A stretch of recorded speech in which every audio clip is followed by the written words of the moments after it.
Hello, guys. It's episode 3 of Holy Cow with Chase and Greg. I'm Chase. Greg is right alongside of me. Good evening, everyone. Good morning, whenever you see this. Yes, 9 o'clock a.m. on Facebook, Instagram, YouTube, and also Spotify, Google Play, and iTunes. We're everywhere.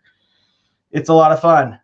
If we could get some more wins besides one win out of the last 3 series. It has been weird on the south side as being a north siders. I mean, it is bad. It's been a tough week. Yes, I thought Saturday would turn it around. It didn't. And happy 420 for you guys that are in Oklahoma that can legally smoke weed with a medical ID card. We'll try to get through all the stuff. Well, my friends in Colorado, happy 420. Right? Yeah. And it's going to be a fun one today. We actually have our first guest of the show. Might as well just bring him on in. He is the founder of Obvious Shirts. I know you guys have probably seen the logo. It's right there. He is a lot of fun. Obvious Shirts, they came out. Well, actually, you know what? We'll just bring him in. How's it going, Joe? Hello. I don't want to steal your thunder. It's good, dude. It's great. I'm glad you're here, man. I'm rocking my Tony. Yep, love it. One of my favorites. You've got all the cool shirts. I can't remember who was wearing it in the press conference with the bus. You guys have the bus one. Hayward, yeah, Hayward wore it recently. Yes, Hayward. It was Hayward. And then we've got our good buddy Big Country. What was it, 1746 or something like that on Instagram. He was rocking the new shirt, Failed Starter. Correct. Yep. Yeah. That was his idea, so all credit to Andrew Chafin. So Andrew Chafin is Chet Steadman and Will Ferrell's illegitimate love child. I've come to that conclusion. Like, I would love to see Will Ferrell with a mustache coming out of the bullpen one game. I think that would be hilarious. So he'd probably do it. Oh, I'm sure. And the people around there love him. Yeah. Who was it? Him and Zach Galifianakis that did the player intros the one year. Oh yeah. Well, I know they did it for the NBA. I know he did it for the NBA. Did he do baseball intros? I do, because I remember him calling De Jesus de Jesus. Okay, I know he did the spring training appearance where he came in and played like position, like what was that 2015 maybe? Right. That was all 10 positions. Yeah, that was great. Yeah, I think he gave the best retirement speech when he said there's nothing more American than grabbing a beer and hot dog and going to the ballpark and watching nine guys from the Dominican Republic play America's pastime. Which is not too far from the truth. So, Joe, for the guys and gals that watch this show that may not know who you are, tell us about Obvious Shirts and kind of how it began. You said it's a pretty cool story, and we'd love to hear it. Yeah, I'll do my best to summarize. Make a long story brief, but it started as a joke because I was a huge Cub fan. I worked downtown Chicago. I was in a sales role, so I had like 5 other people in my team, and we were all Cub fans, and we always talked Cubs baseball. And it was in 2015, and one of my favorite Cubs at the time, even before he was Jake Arrieta, was Jake. And there's a different backstory to that that involves when I played a game at TCU, and it was when he was at TCU, and I saw there was a piece of tape stuck to my bag, and it said Jay Arrieta 34. So that was like a weird connection. So when the Cubs got him, I was like, that's going to be my guy. And that him and Stropey came over from Baltimore. And so, yeah, like the people knew me as a huge Cub fan in the office. And like, when Jake started playing really good, they knew that he was one of my favorite players. So like we just kind of made a bigger deal of it. And then the second half of 2015 hit, and he was the best player in baseball, arguably the best statistical pitching that we've ever seen. And so I came in the office one day and I just said, Jake Arrieta is good at baseball. And my buddies thought it was funny because it was so understated on purpose that was kind of the joke. And so I was like, I want to put that on a t-shirt, because at the time I was a season ticket holder and I went to a lot of games and I sat in the bleachers and it was hot.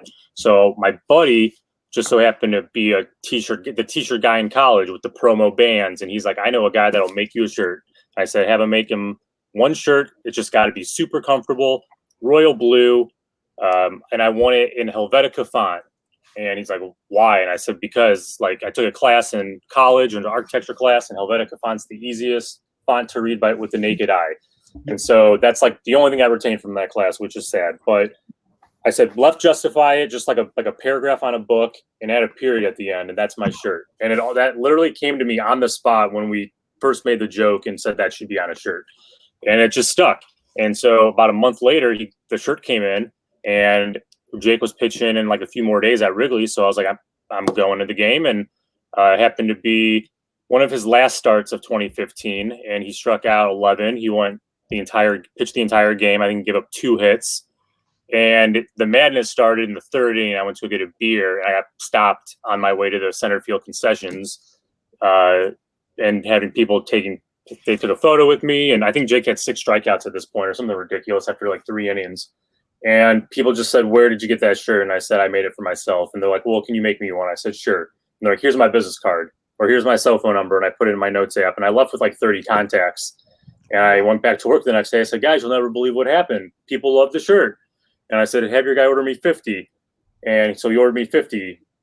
And then I got him in and emailed every single person on the card. And I put the rest on Facebook and sold all of them in like 45 minutes. And then Jake, the next day, or not the next day, but very shortly after, was that 2015 wild card game. And that's the infamous, whatever helps you keep the hope alive, just know it doesn't matter. Then he went out there and dominated. And so I sold all the remaining shirts I had. All right, before that, I'm a terrible storyteller. Before that, I put like an order for 100, and I sold all the 100 online. And I went to work the next day. I said, you'll never believe what happened. And so I put in an order for 400, and then Jake pitched the wild card game, and then it kind of like spread like wildfire. And then the season ended with the Mets, and that was like the only shirt that I sold. And it was just word of mouth. I had Facebook. I didn't even have like a web page yet. So I created an Etsy and put that one shirt on there and sold that until 2016. And then the next shirt, I got lucky because I'm from Crown Point, Indiana. My whole family went to IU.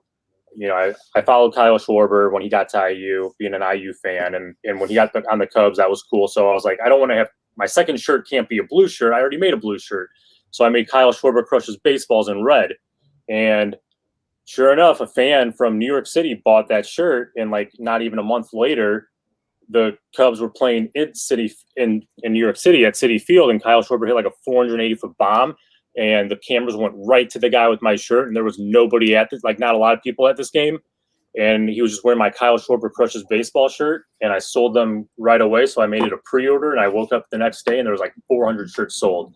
So then that day, I literally sat down and thought this entire business out and called it Obvious Shirts, because I liked that it was like a niche. And I wanted baseball, and I wanted more humor in baseball. And I'm super dry and witty with my own like personality, or my humor is dry. So I just let it be me, and I liked it, and I wanted to wear it, and people started wanting to wear it. And then being a diehard fan, watching every Cubs game, I just started in a black book keeping all these phrases down, and half those phrases ended up becoming shirts. And long story short, momentum grew. People, it kind of spread. I don't do paid advertisements. I believe in the power of word of mouth, and the fact that you're wearing like kind of a billboard on your shirt, it starts conversation, and here we are. Right. What one do you have on right now? Ian Happ's Who Says No. Okay. For the Compound Podcast. All right. The old Compound. Yeah. Ian Happ. A lot of fun. He's a great guy. Ian Happ gave Greg a great trip to Miami a couple seasons ago. Absolutely. Opening day. When he hit his bomb? Yeah. And he helped you get that trip, or he was involved in that? No, he made the trip successful. Yeah, he made a bad trip to Miami a good trip. I mean, because Love Miami. that. Yeah. Go-go dancers and that weird parade floating out in center field.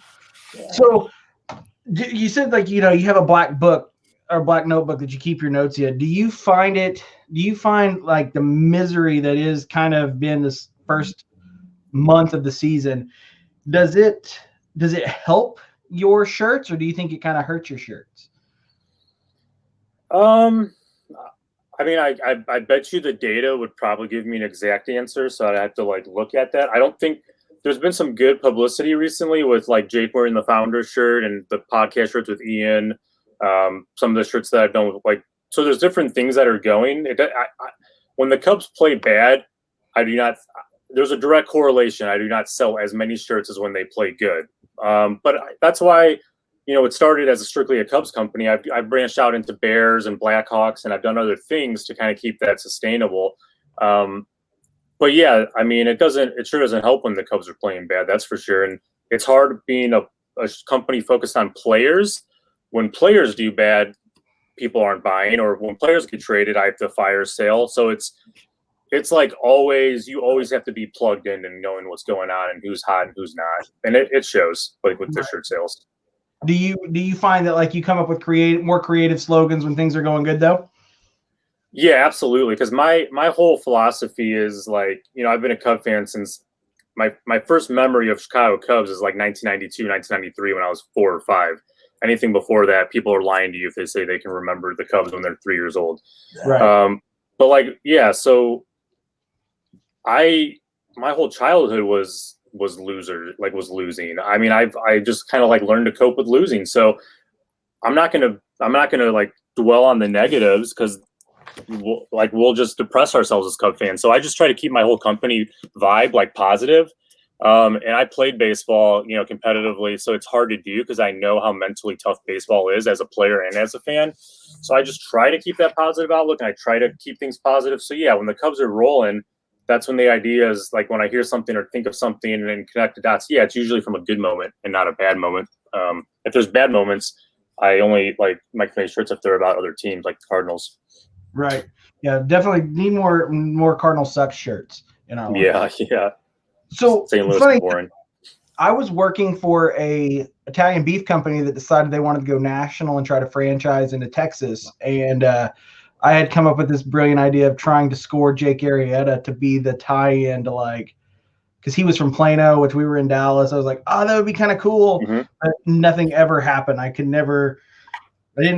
have the right pictures or anything like that to get in the Instagram, or wasn't very slick with my, hey, we want to work with you.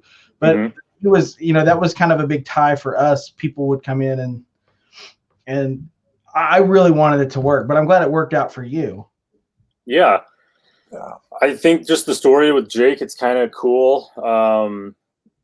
Like he's the reason if he didn't pitch good, like that's why I guess what I would say to you, Chase, is that a lot of times it's better to be lucky than good. And I consider myself lucky because if Jake didn't pitch that good of a game on that day, if he pitches a bad game, nobody's asking me to buy that shirt. And then if he doesn't go on like a week or two later, 10 days later, and pitch the Cubs, he pretty much like put the Cubs in the wild card or in the playoffs. So like it was timing, and sometimes timing is all you need. And then with Kyle Schwarber hitting that home, like my first shirt and my second shirt both like were hits. That's lucky. That's very lucky. So a lot of times it's just luck, man.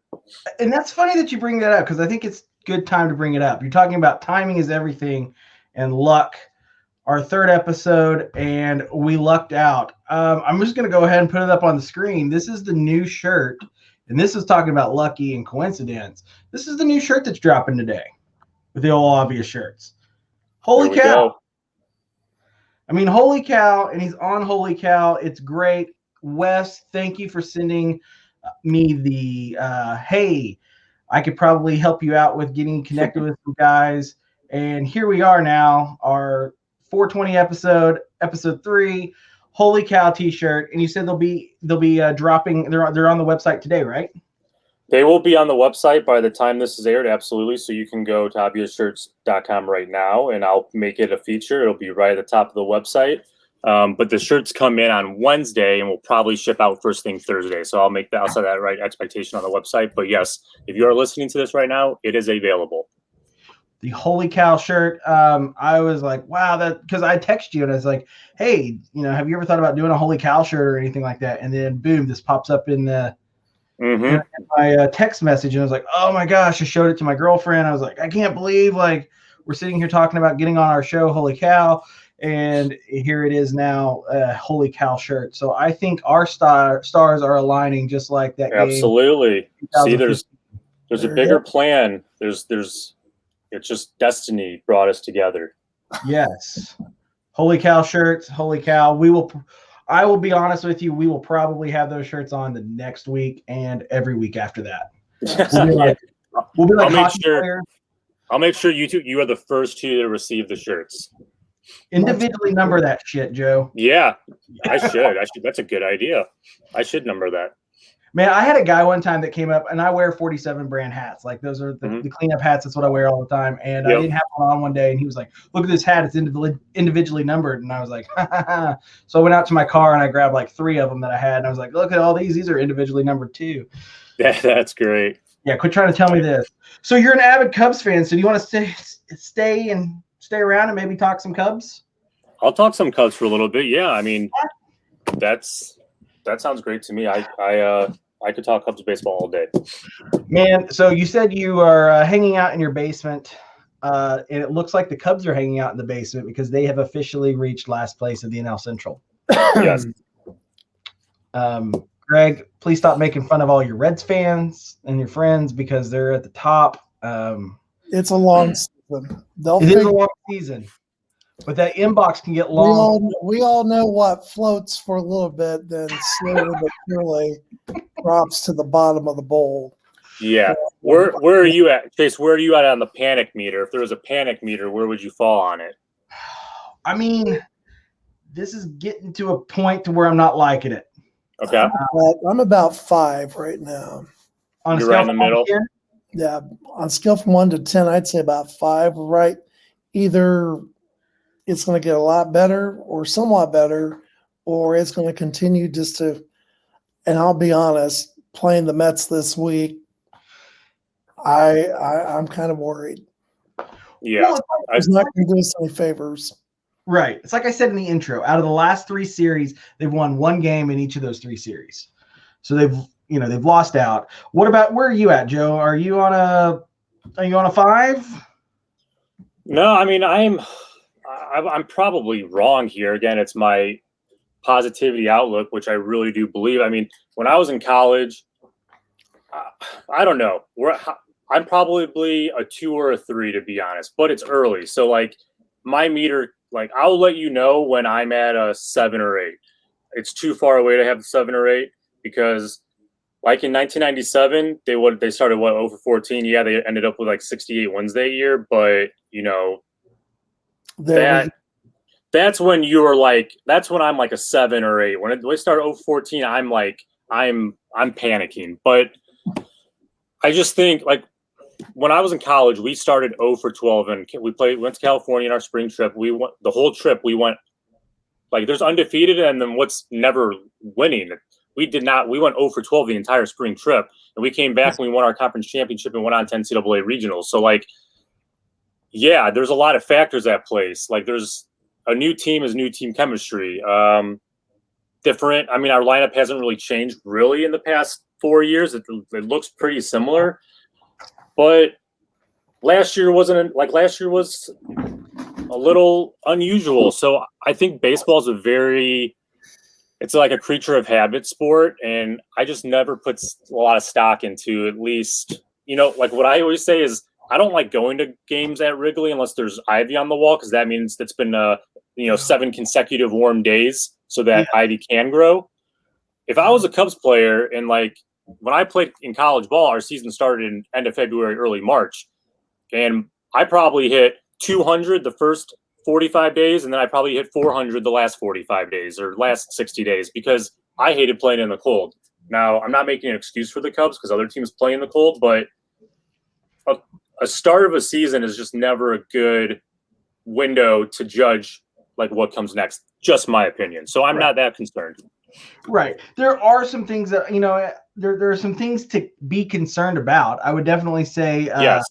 Run productivity. They're averaging right now 6 left on base over the season per game, which last season they had 6.9, I think was the average for the 2020 season. But my concern is that the Reds and Dodgers have more hits than the Cubs have runs. Sure.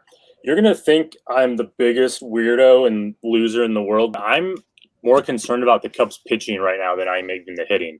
Yes. I am too, especially the bullpen. That just, but I can't really say the starting has been that great either. The Cubs right now have the third worst team ERA of a 4.98, and they're behind the Cards and the Tigers. Yeah, I think the bats will come around. Like yesterday, Jock looked way better at the plate, and like when I look at players, I look at their timing. Well, yeah, and did you notice that 2 games ago, Rizzo's timing looked like it kind of like clicked, and then yesterday he went on and had 2 home runs. Like when I watch baseball, I look at. I don't mean to sound arrogant or cocky here, but I look at things that maybe I look at like mechanics, and I look at timing, and I look at pitching matchups and what's a tendency. I like to match tendencies, and that's kind of where I come up with my predictions for who's going to hit a home run that game. As I like to analyze at least the breakdown of the baseball that maybe you don't really like the average fan won't dive into. That's what I enjoy. So I'm more concerned about. Like we don't have like when Yu Darvish went on the mound last year, it like you knew it was going to be at least 6 or 7 innings. He'll probably give up 4 hits. He might give up 1 run. Like it was, you could score 2 runs and win on a Darvish start, and that's how I used to feel about Jake Arrieta. When he would get on the bump, it was just almost an automatic W. And think about what that does for the hitters too. When you're a baseball player and like you don't have that bulldog or you have that lights out shutdown like number 1 ace, it's nice to have. I'm just saying it's nice to have those every once in a while for your own confidence to know that like our guy's going to do his job, our pitcher's going to do his job out there.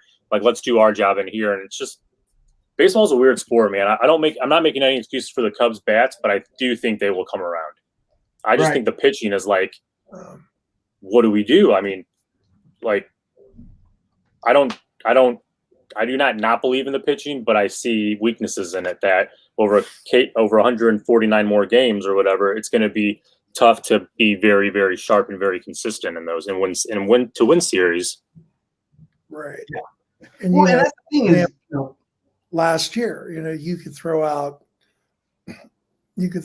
Lester, you could throw out Darvish, Hendricks. I mean, maybe it wasn't the best 3 in the majors or even the National League, but it was still a pretty good 1-2-3 lineup. Confidence, absolutely. Now, Hendricks hasn't. I don't think he's had a great start yet. And I do believe he'll get better. Last night was just painful to watch. Yeah, he was just leaving the ball up. That was just so on Kyle Hendricks like. He was missing his pitches up, and if you throw 87 and you leave it up, and with the wind blowing out, like usually he's very good in keeping things down and forcing ground balls. I hope it was just a fluke start. I'm hoping because watching that first inning, you're thinking the wind must be blowing out at gale force, and then someone's now it's blowing out about 5 miles per hour, and I'm thinking, yikes! So the way we've got to get more out of him because, like it or not, right now he's our ace. Yeah, I think he just hasn't like one yet. I'll go back to it and then I'll let Chase talk because I'm already taking up too much of the talking on this podcast. But his changeup is his pitch, and a good change. He's got one of the best changeups in baseball, but like it's early and there's some starts. I wasn't a pitcher. I played shortstop, but I know from talking to pitchers that there's just some days where you wake up and your slider is not working or your changeup is not there. And yesterday had to have been that because he did not seem confident in his changeup. When his changeup, and you got that confidence only builds when you get 9, 10, 12 starts under your belt, then you just feel better and your pitch is better. But you're right. It is, I guess like Kyle might be where I'm like, Kyle and Davies, I'm a little concerned about. I think Jake's going to be Jake. Jake's a bulldog, and Jake's going to he's going to give you all he's got. His movement, he still has good stuff. Yeah, I think yesterday probably had to be one of the worst games I've seen Kyle Hendricks pitch. I mean, honestly, four home runs in the first inning doesn't look good. And you would think maybe, I mean, would it have been too much to say for him to go and pull him after the third home run? I mean, I know it's the first inning, but Rossi's got to be there thinking, hey, when you haven't been what up do to that yet, I mean, who knows? I mean, I know they at one point talked about that infamous game back in, I think it was 1979, when they played the Phillies at Wrigley and they lost like 23-22. Of course, the wind was blowing out that day, but then we get up the bottom of the first and Rizzo knocks one out, and I'm thinking, you know what? Maybe we'll just keep hitting home runs on both sides tonight. But yeah, that had to have been. Mm-hmm. Yeah, maybe Kyle's still not feeling good. I mean, like if I'm a pro athlete and I don't feel good and I'm scheduled to start, I'm still starting because I'm a competitive dude and I want to go out there and start and give it my all. And I think that's where you got to be like, maybe he wasn't feeling right, and he might not be the first one to say it, but it just like could have been an off day for him, or like not an off day, but it could have been like he was not feeling right. I don't know. I'm just guessing, but he missed his last start, so we don't know what all went into that. There might still be some residual effects from what caused him to miss his last start last week. Yeah. But yeah, I just can't be concerned yet. But that's just my opinion. I'm not concerned because baseball is weird and I've seen weirder things happen. I mean, when the Washington Nationals won the World Series, weren't they like 19-37 like to start the season? Yes. They ended up winning the World Series that year. So I think baseball teams are made in July, and you have to trend in August and you have to peak in September. Right. And I can really imagine what they're saying over there in New York with the Yankees right now because, they're in last place. What is it, 4-10, I believe is their record right now? 5-10 now. 5-10, yeah. They're if they're not already red alert to trade and get whatever, because, of course, if George Steinbrenner were still around, we'd be trading and firing and hiring and doing whatever. And I think that's probably their advantage that he's no longer there. But, they're supposed to be in the World Series this year. They're supposed to be savages at the plate, I thought. Yes. Yeah. I think, the last thing I was going to say, I'm so sorry. No, you're good, man. You got this. Well, it's law of averages. Like baseball is a game of averages, and you have, let's be honest, you have Jock not playing to his potential. You have a guy like Ian Happ who has been absolutely crushing the baseball, but it's going right to the fielders, and that's unlucky. That's just like Ian Happ's a perfect example of he might look bad at and this is where baseball and too much of the number and the analytics really kind of bothers me is when you look at Ian Happ on paper, it doesn't look impressive. But if you've watched Ian Happ and his at bats and what he's done to the baseball and how hard he's barreled up balls and they've gone right to people, like Ian Happ he might bat like 450 in the next 30 days the way he's been swinging it. So what I'm trying to say is the bats are it's the least of my concerns. I think in time, their averages will be their averages. Jock will be a 275. Ian Happ will be 290, 300. Like he's about to explode, both of them. So once that does, I think that's going to get a lot of other people going, and it's still early. Right. Well, you've got guys who are, that's going to be the topic that you read in all the Cubs forums and all the stuff that are, fans who don't go that deep into it. They're fans. You can't deny that they're fandom, but that's all you hear right now is, oh, we didn't get Schwarber back. We didn't get, and they were even showing that last night a little bit on ESPN, which was where the national show was, or the national broadcast, which I like. I like that we were able to see that because, I mean, let's face it, the Cubs pay marquee salaries.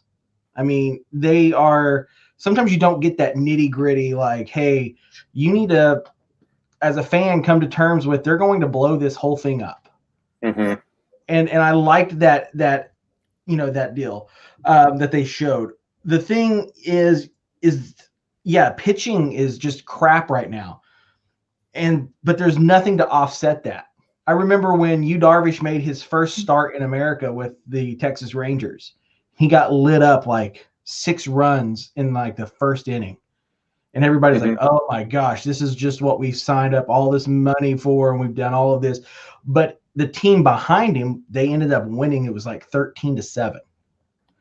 So that's the problem is, yeah, the pitching is crap right now, but also our run production is crap. Yeah. Yeah, you're not wrong. 22 home runs and 15 of them are solo home runs, and not because they're leadoff home runs. They just you don't have people on base. Yeah, man. I mean, the Cubs are kind of a live and die by the home run, and they've been like that for a while. I'm not.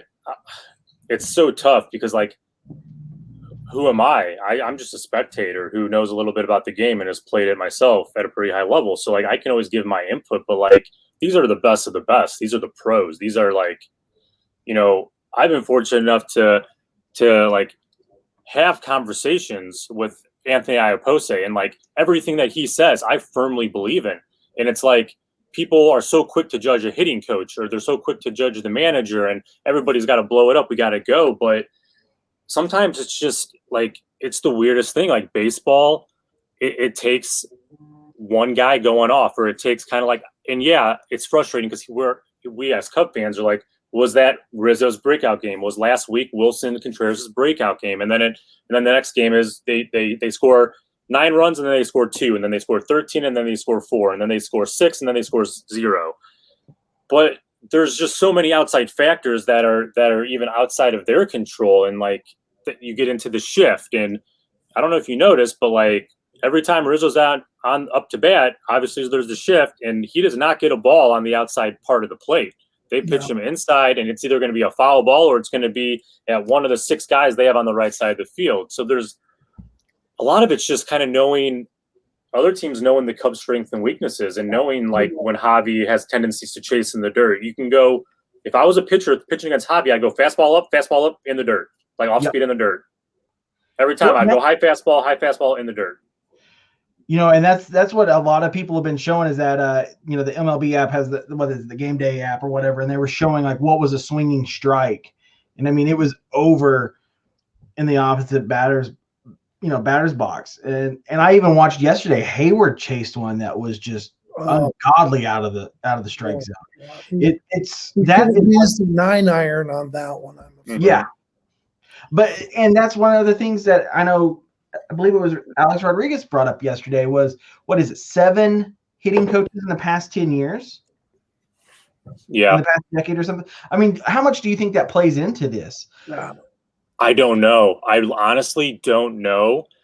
I don't think it plays into it as much because, like, I can see where people think that, but these are professional baseball hitters, and they are the best in the world, and they got their, like, Chris Bryant has, when his swing is on, it is a beautiful right-handed swing. If you dissect it, it is beautiful.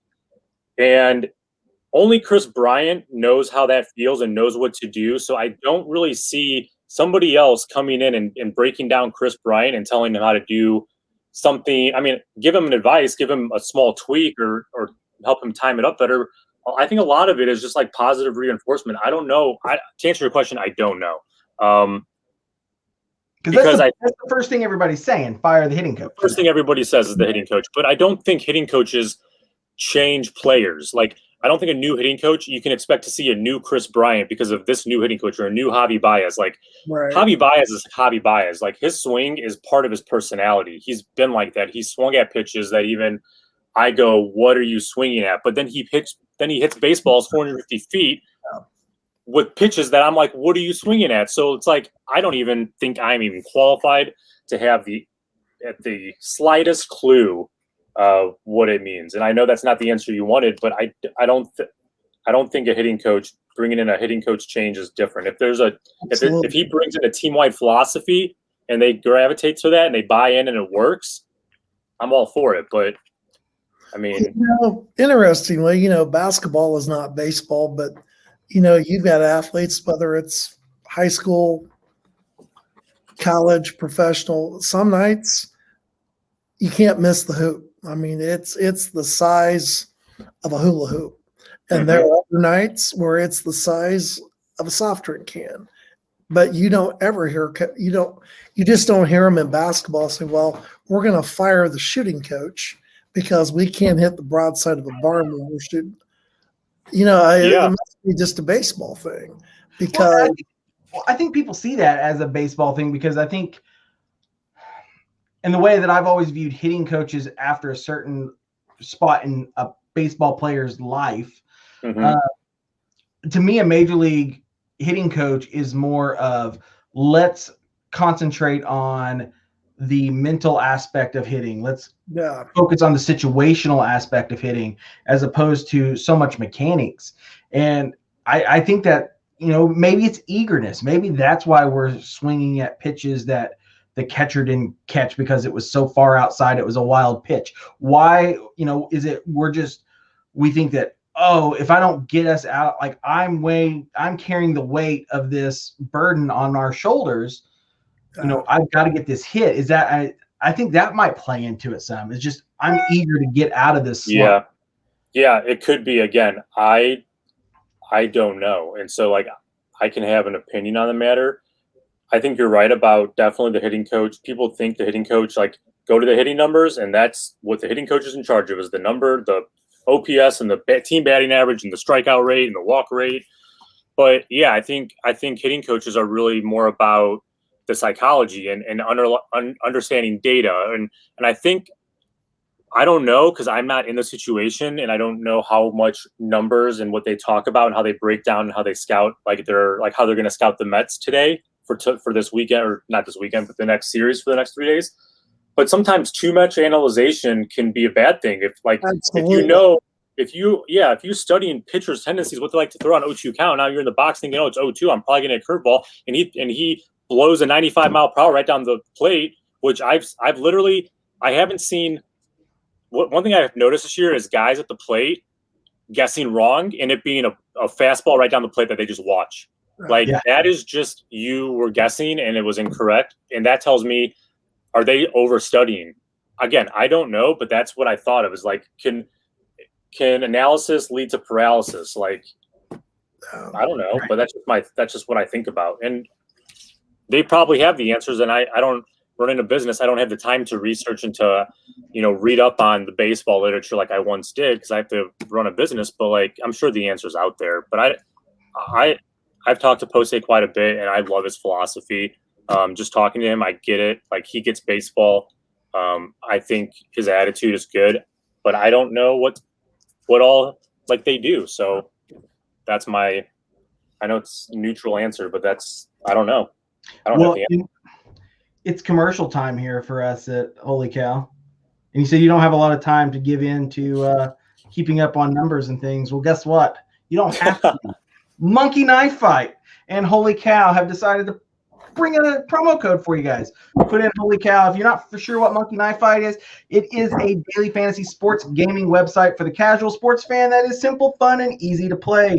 Users determine which superstars competing in the day's professional sporting events will record more or less than the contest line provided.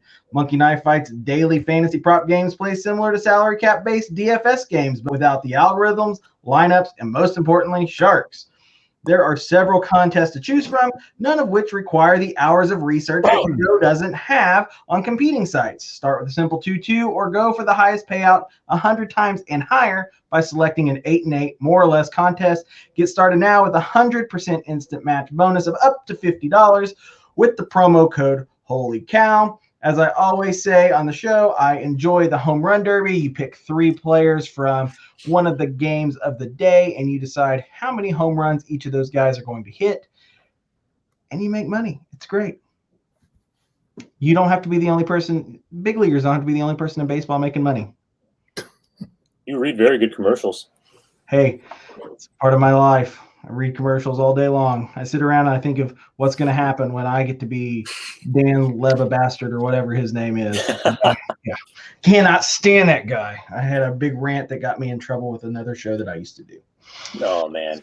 So let's stop dwelling on the problems. Let's go more optimistic and be positive like Joe likes to do. And let's look at the next 6 days. We've got 3 with the Mets, 3 with the Brewers, and we're going to be at home for those.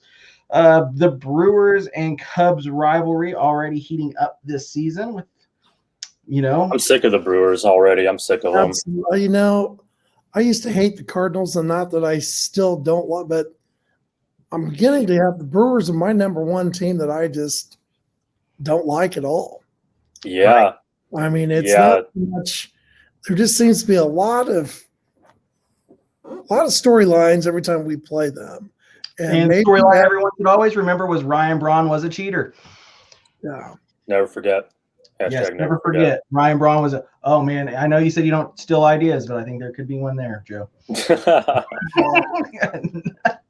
I do not like Ryan Braun. Yes.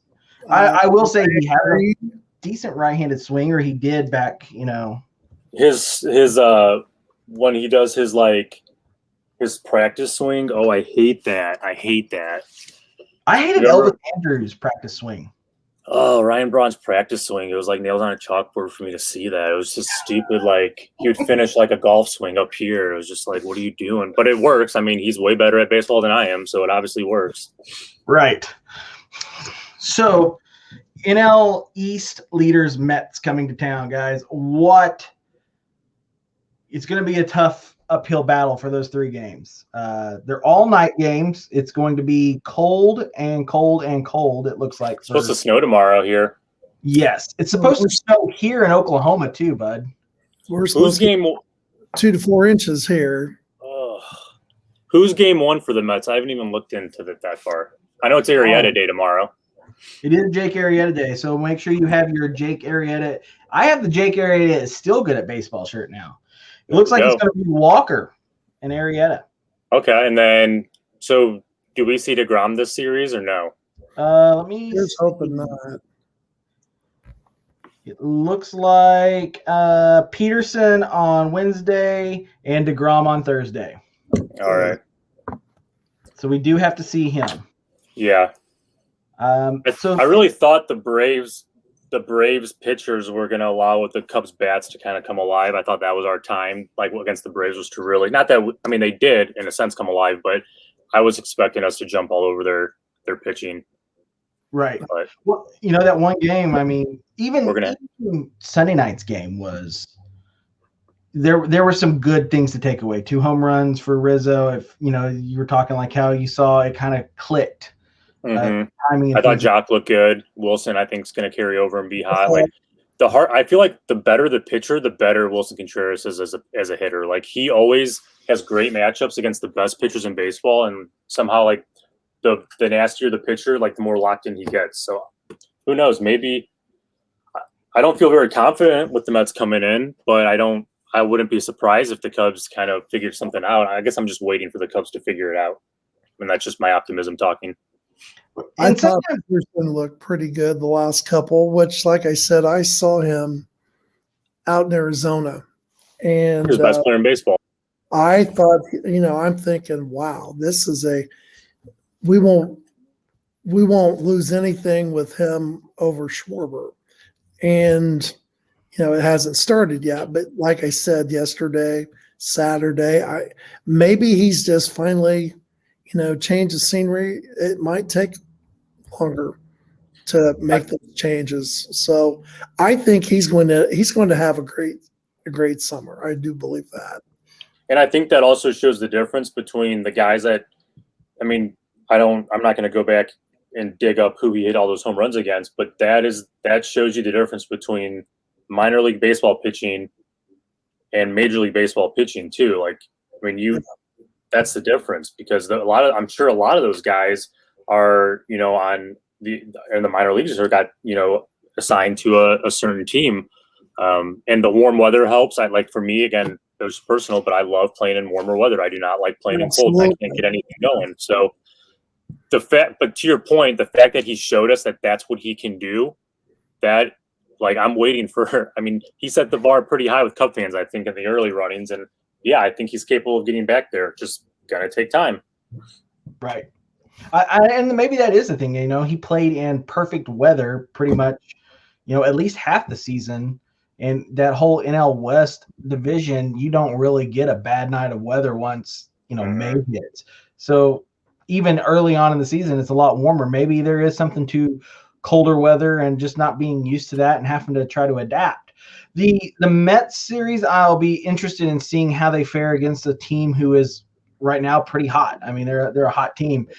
I'm really curious to see that 3-game series with the Brewers and see kind of how everything, if there's anything that spills over, if they use that as motivation to just knock the dog crap out of them. Manager's already set out his suspension. Are we still waiting on is the appeal still going on for the other suspension? Probably, because they just announced Nick's today and they upheld it somehow. Really? So, yeah, they upheld Nick Castellanos. He starts his suspension tomorrow or Tuesday, which is tomorrow, which when you watch this will be today. Yes. So I think they'll probably have that decision, I guess, today. Right. Yeah, I haven't heard anything because I know David Ross did his press conference and just talked about how, I mean, it's dumb. Yeah, I can't even get into that. I don't even have time to get into that tonight. And Contreras has already had a fine as well, correct? Yeah. Yep. $7,500 fine for, I think he violated a health code policy for reacting to a ball that hit him in the head going 90 plus miles per hour. So it's the irony there is kind of strong that he broke the health code policy after he got nailed in the head. Yeah, it's it just seems like it's I know, we're going to say that because we're Cubs fans, but it definitely does seem one-sided. I mean, there was nothing done about where we've all seen the clips on Instagram and everywhere else of how many times Wilson Contreras got hit by the Brewers. Mm-hmm. Absolutely. And it used to be Rizzo that was getting hit all the time, but that's just his batting stance. I mean, you can't stand on top of the plate and expect to not get hit. I think he does stand. So I did a chart or like a meme a few years ago where you could fit Jason Hayward and Anthony Rizzo in the same batter's box in their normal batting stances. Like, because I feel like Hayward's open and he's very open, and kind of starts his back left, like in the middle of the box. So his right foot's almost like on the outside front of the box. And Rizzo is just hugs. And I was just like, I bet you could fit their batting stances like in the same box. And it's pretty darn close. The Brewers, we've got so much more time that we have to see them throughout the season. I know things hopefully get to be a little bit closer to being evened out. Corbin Burns scares me. Maybe we just need to start a campaign and put them back in the American League. Bring back the Astros and send them back to the American League. Have you guys? I'm so sorry. I'm the worst interrupter. Have you thought about how different the NL Central would be if the Astros were still in it through their like incredible run, even the cheating years? But nonetheless, that would have had a direct negative impact on the Cubs. Yes. Wow. Yeah. Like, do we have a World Series in 2016 with the Astros in our division for 2014, 2015, and 2016? But they wouldn't have had their DH. So, I mean, there could be some, did they lose a bat? Probably not, because they have a trash can. So everybody knows what's coming. Yeah. So, and okay. You don't have to think about it because it happened. We got the World Series. They didn't. So, well, they did, but they had to cheat to get theirs. They should have given it back. I mean, yeah. It was pretty obvious what was LA's ERA, like 2.17 or something like that, and then they go and play the Astros and it jumps to like 9.8. I think the biggest indicator was the whiff rate. They looked at, if you look at the whiff rate from the 2017 versus like 2018, they went in 2016 or 2015 they had the worst whiff rate, swing and miss rate in baseball, and then the next year they get jumped up to like top 3 in 2017. It's like that. Again, I'm not even gonna get into it. Yeah. So we got 3 games with the Mets. We got 3 games with the Brewers. We are just out of time. I do want to congratulate Mr. Dominic, Mr. Greg on officially being accepted into the Social Security Administration Club. Yay! All right, Greg. More money for baseball trips. Greg has more money to buy old style. So when you see us at Wrigley definitely hit him up. We'll get some beers going. Also, Joe sounded like he was kind of in a giving mood earlier. Is there something you want to do? Yeah, so if you use we're going to create a discount code. It's actually already created, so it'll be live right now. It's Holy Cow 5. Again, Holy Cow 5. That'll give you $5 off any shirt you want. Nice. Well, ladies and gentlemen. Yeah, and if you guys are no one has enough Cub shirts. There you go. There's room for at least 1 to 5 more. Yeah, just one more shirt. Greg, yeah, thanks for having me, guys. Like, this is awesome. Much appreciated. We'll have to have you on in a happier time. Yeah, I could talk baseball with you guys all day long. Weeks, because I look at the schedule. We go to Atlanta for 4, then we go to Cincinnati for 3, and then we've got the Dodgers in for 3 the first week of May. Oh boy. We may know our fate by Mother's Day. You know what? I'll come back in like 30 or 40 days, and you can ask me that panic thermometer question again, or that panic meter, and we can kind of digest what just happened. If we don't get through that stretch, and we've got the Pirates again for 3, Indians for 2, Tigers for 3, Nationals for 4. So, but maybe if they can win the series against the Mets, maybe that can be the tide changer. Absolutely. Because I thought Saturday was going to be the tide changer. I'm going to make a prediction. We're going to take I think we're going to take 2 out of 3 from the Brewers this weekend. 2 out of 3. That. I think that, excuse my language, but I think the Brewers have pissed the Cubs off enough already this season that it's just going to be, maybe that's, as a former coach, sometimes that was the best way to get your kids to play hard and play well, was to make sure they were mad about something. Yep. And let's be honest, if you're being thrown at, your teammates or you, more reason to come right out there and say, you know what, enough with this. I think we'll be fine as long as Angel Hernandez shouldn't be there, right? I mean, that shouldn't be a thing that we should only cross our fingers. Yes, I mean, that should be, which he lost his case. Best news in baseball. Mm-hmm. And if we have anything going for us, depending on how we do against the Mets, I think if we win the first 2, I think we have to win the first 2, but DeGrom has 2014 Jake Arrieta syndrome, when Jake would go out and pitch well and we wouldn't score any runs. DeGrom has been suffering that for like a few years now. So if there's any good news by DeGrom starting, is that the Mets will not score runs based on 3 years of trending data. So that might, if we can get 1 or 2 runs, that might be enough. Well, his ERA is 0.45. I mean, he's 1-1. I'm not sure who he lost to, but he is beatable. With I think like 2 no decisions already too. Yeah. Yeah. I like long hair DeGrom better. Oh, I like long hair DeGrom better too. Yeah. Yeah, I mean, grimy, just kind of greasy looking dude. I'm big into swag and vibes, and I think a lot of that, like, look good, play good, feel good, be good, whatever the Deion Sanders quote is. But like, I'm big into, you got to look good to play good. You got to be comfortable. You got to be confident. I wish when Noah Syndergaard was rocking the ponytail, if they would have let him wear like the 950 New Era hat. And like pull that thing through the old snapback on the back. There you go. That would be hilarious.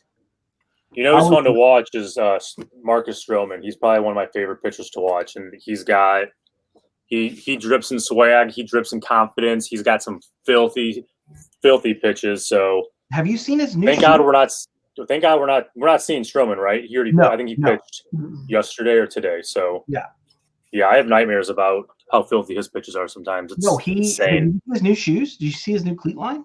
Mm-mm. Like Stro Show or something like that is what they're called. Who makes it? Is it Nike, Adidas, Under Armour? It's his own brand. Oh, it's his own brand. Yeah. Like big baller status. Yeah, they're getting ready to release them. So, well, man, thanks for hopping on with us today. Thanks for having me, guys. This was fun. We'll let you go and have fun. Remember, Holy Cow 5 get you that $5 off. Make sure you're following us. Holy Cow Show, Instagram and Facebook, and also on YouTube as well, IGTV. We're everywhere where podcasts are as well. Until next time, guys, let's go Cubs go, right? I mean, that's what we're trying to do.